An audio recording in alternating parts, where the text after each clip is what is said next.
Namaskar, good morning. Hope this video finds you in good health.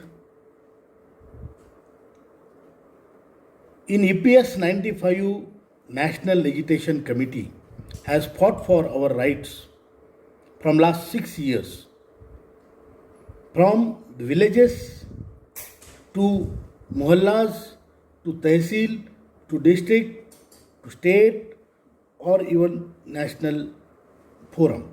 Ramlila ground, Jantar Mantar, many agitations have been done. The result of it, because of the initiative of Honorable Hema Malini ji, we could meet the Honorable Prime Minister twice, who promised us that he will do or he will grant our demands as soon as possible. And when he said this, there was earnestness, there was honesty, and there was even his eyes were, showing the sympathy. And he said that he is going to do it. But one side, the Honorable Prime Minister says this, and the cruel EPFO, he constitutes committees over committee, lots of committees, and he is unreasonable delay is being introduced in the whole thing. I must tell you, every day 200 people are dying. 200 every day. Therefore, this delay is not acceptable by us. When everybody dies, then you will give to whom? So that is why in Shirdi Adhiveshan, in Shirdi Convention, the CWC meeting as well as the National Convention in Shirdi on 17th and 18th April this year, it was decided that we have to now aggravate and we have to now do the agitation at Delhi.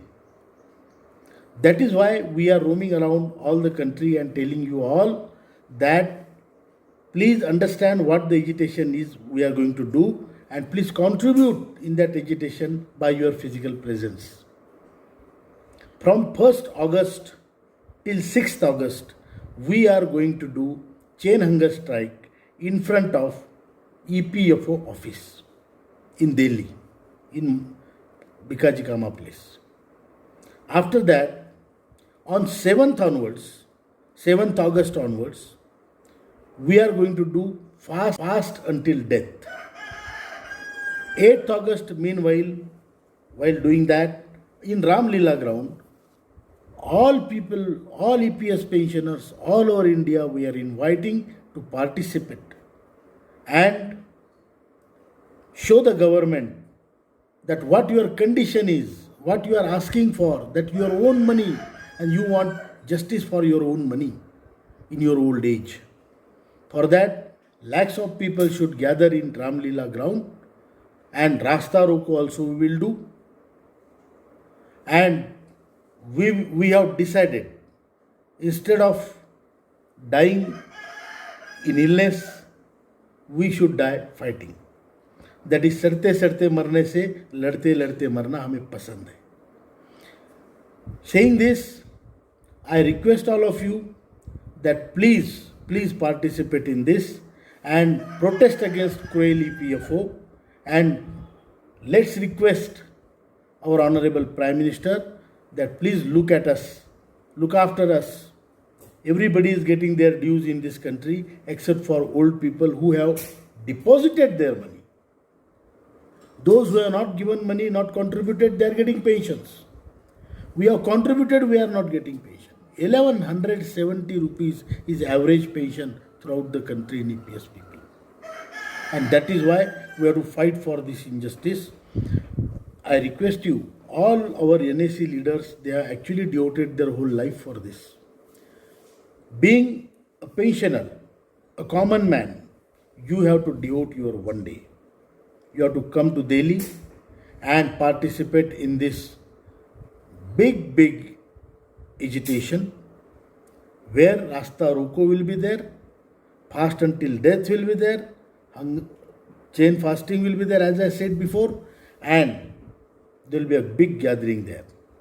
So I request you all, please please do come, and 8th August should be the day to show the government that either you save us or we will die on our own. Remember, we want to be part of the solution and not part of the problem. We are not political people. We want justice for us and lot of people like us all over the country. That is why we are doing this agitation. We want to be the part of solution. We have given lots of solutions and participate in this big agitation where Rasta Roko will be there, fast until death will be there, chain fasting will be there as I said before, and there will be a big gathering there. So I request you all, please do come, and 8th August should be the day to show the government that either you save us or we will die on our own. Remember, we want to be part of the solution and not part of the problem. We are not political people.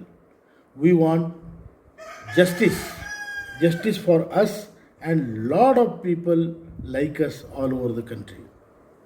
That is why we are doing this agitation. We want to be the part of solution.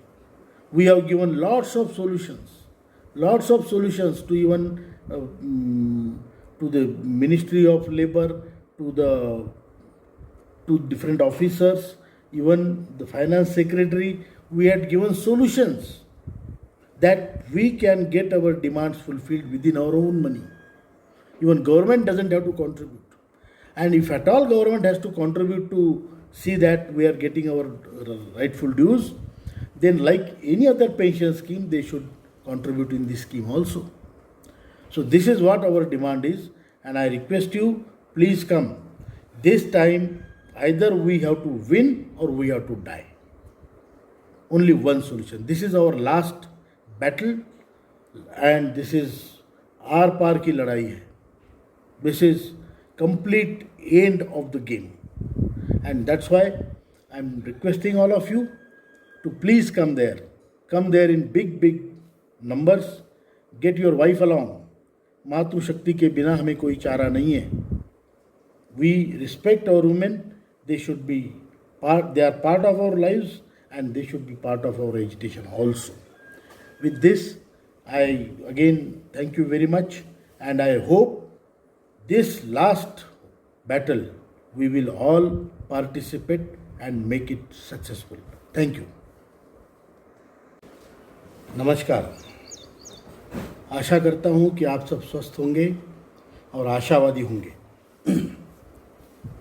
आप सब जानते हैं, पिछले 5 से 6 साल से हम EPS 95 का जो आंदोलन है उसको चला रहे हैं. गली से लेके, मोहल्ले से लेके, तालुका से लेके, गांव से लेके तो दिल्ली तक, जंतर मंतर, रामलीला ग्राउंड, हर जगह हमने आंदोलन किए. हर जगह. आदरणीय हेमा मालिनी जी के इनिशिएटिव से हम आदरणीय प्रधानमंत्री जी को 2 बार मिले. उन्होंने हमारी बात दोनों बार करीब आधा घंटा सुनी. दोनों बार हमें आश्वासन दिए, और वो आश्वासन देने में काफ़ी सीरियस भी थे. उनके मन में करुणा थी. उन्होंने हमें कहा कि मैं काम करने वाला हूँ. लेकिन दुर्भाग्यवश एक तरफ तो प्रधानमंत्री जी ने हमें दिल से आश्वासन दिया है, और दूसरी तरफ जो EPFO है वो समितियों के ऊपर समितियां बिठा रहा है. इससे हमारी जो स्थिति है वो बहुत कठिन होते जा रही है.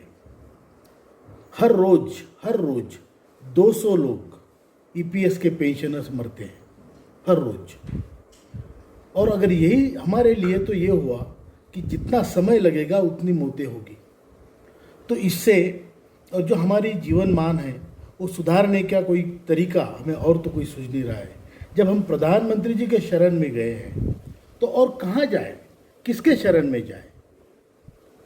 इसलिए जो हमारा शिरडी का अधिवेशन हुआ था 17-18 अप्रैल को। उसमें हमने तय किया था कि अब हमें अपनी मान सम्मान अपना बरकरार रखने के लिए, हमारी डिग्निफाइड ज़िंदगी जीने के लिए हमें आंदोलन करना पड़ेगा, बहुत बड़ा आंदोलन करना पड़ेगा। और इसी आंदोलन की रूपरेखा हमने तैयार की है। ये आंदोलन की रूपरेखा ऐसी है कि हम 1 तारीख से ईपीएफओ के सामने पहले श्रृंखला अनशन करेंगे।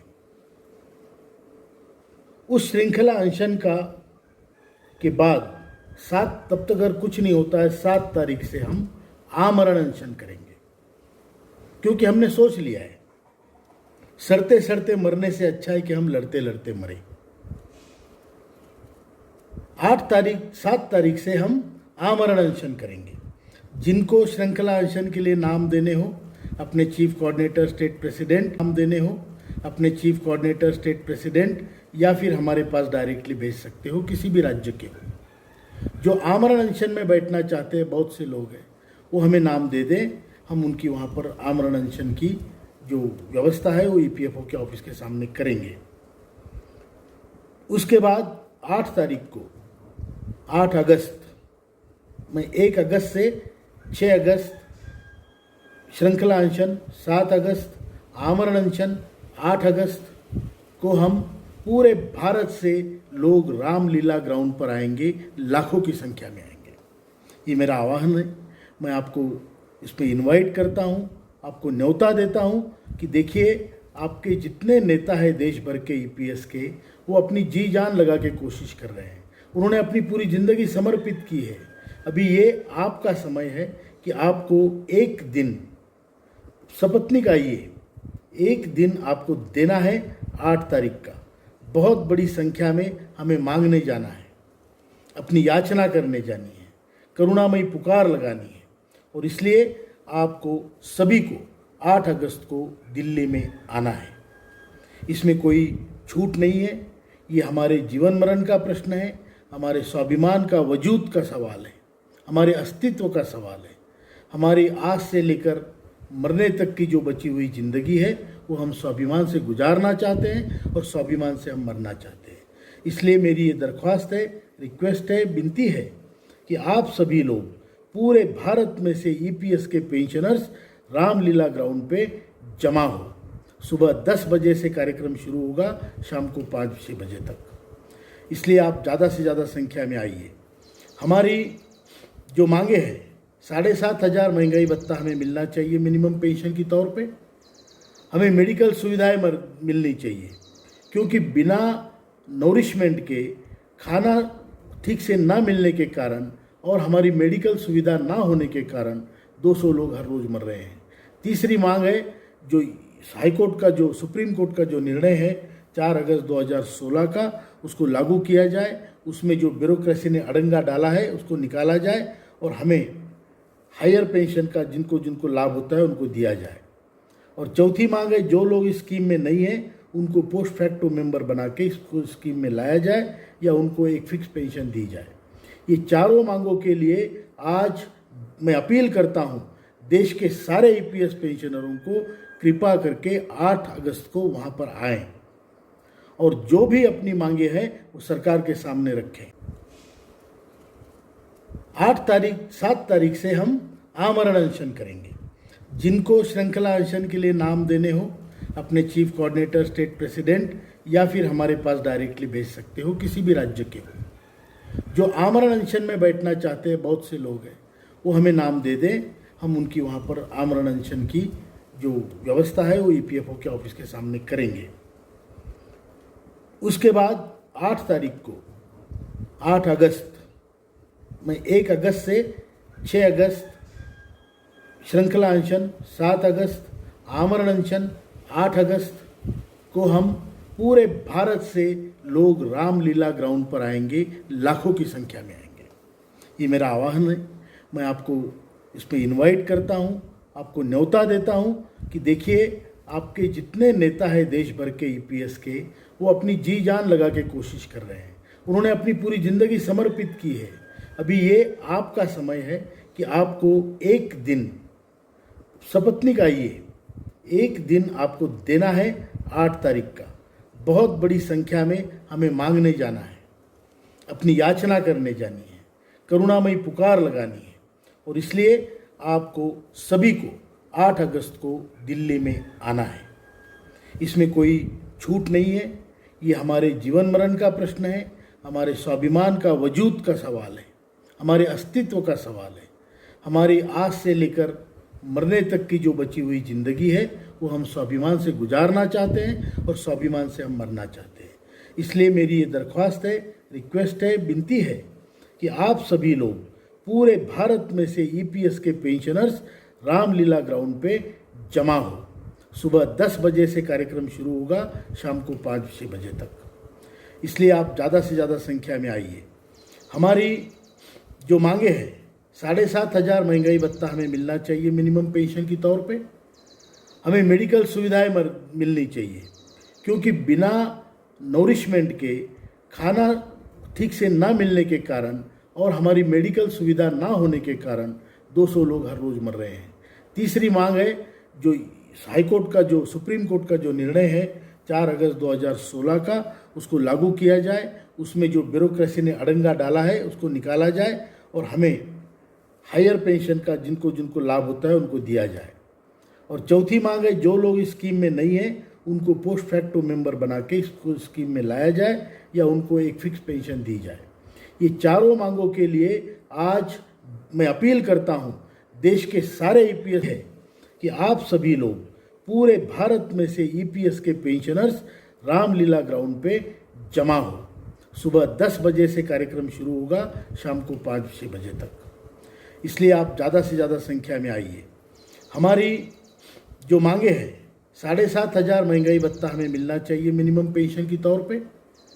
हमें मेडिकल सुविधाएं मिलनी चाहिए, क्योंकि बिना नोरिशमेंट के खाना ठीक से ना मिलने के कारण और हमारी मेडिकल सुविधा ना होने के कारण 200 लोग हर रोज़ मर रहे हैं। तीसरी मांग है, जो हाईकोर्ट का जो सुप्रीम कोर्ट का जो निर्णय है 4 अगस्त 2016 का, उसको लागू किया जाए। उसमें जो ब्यूरोक्रेसी ने अड़ंगा डाला है उसको निकाला जाए और हमें हायर पेंशन का जिनको जिनको लाभ होता है उनको दिया जाए। और चौथी मांग है, जो लोग इस स्कीम में नहीं हैं उनको पोस्ट फैक्टो मेंबर बना के इसको स्कीम में लाया जाए या उनको एक फिक्स पेंशन दी जाए। ये चारों मांगों के लिए आज मैं अपील करता हूँ देश के सारे ईपीएस पेंशनरों को कृपा करके 8 अगस्त को वहाँ पर आएँ और जो भी अपनी मांगे हैं वो सरकार के सामने रखें। मुझे यकीन है कि इस पार्लियामेंट्री सेशन में प्रधानमंत्री जी, आदरणीय प्रधानमंत्री जी हमारी तरफ देखेंगे, हमारी गुहार को सुनेंगे और हमें अपने हक का जो देना है, हमारा हक, वो देंगे। इसी प्रार्थना के साथ और इसी विश्वास के साथ कि आप सभी लोग आएंगे, मैं अपनी बात पूरी करता हूँ। ज़्यादा से ज़्यादा संख्या में आइए। देखिए, हम पहले से कह रहे हैं कि हम प्रॉब्लम का हिस्सा नहीं बनना चाहते, समस्या का हिस्सा नहीं बनना चाहते, हम सॉल्यूशन का हिस्सा बनना चाहते हैं। इसलिए हमने कई बार कई सॉल्यूशंस कई मीटिंगों में इन लोगों को दिए हैं और हमारा ये मानना है, हमने ये सिद्ध कर दिया है अपने जो हमने वहाँ पे सबमिट किए हैं पेपर्स और हमने जो वहाँ पे रिपोर्ट भेजे हैं अपनी तरफ से वित्त सचिव के साथ बात करते हुए भी उसमें हमने ये निश्चित किया है, हमने ये बताया है और हम ये मानते हैं कि हमारी मांगे केवल अपने ही पैसों से पूरी हो सकती है और अगर उसमें कुछ कम पड़े तो सरकार बाकी पेंशन स्कीम्स को जो पैसा देती है उस परसेंटेज से हमें भी दे। इतनी ही बात है और हमें ये आंदोलन सफल करना है। ये हमारी अंतिम लड़ाई है, आर पार की लड़ाई है। हमारा इस लड़ाई में एक ही नारा है, या तो जीतेंगे या मरेंगे, या जीतेंगे या मरेंगे। धन्यवाद। ज्येष्ठ भारत श्रेष्ठ भारत।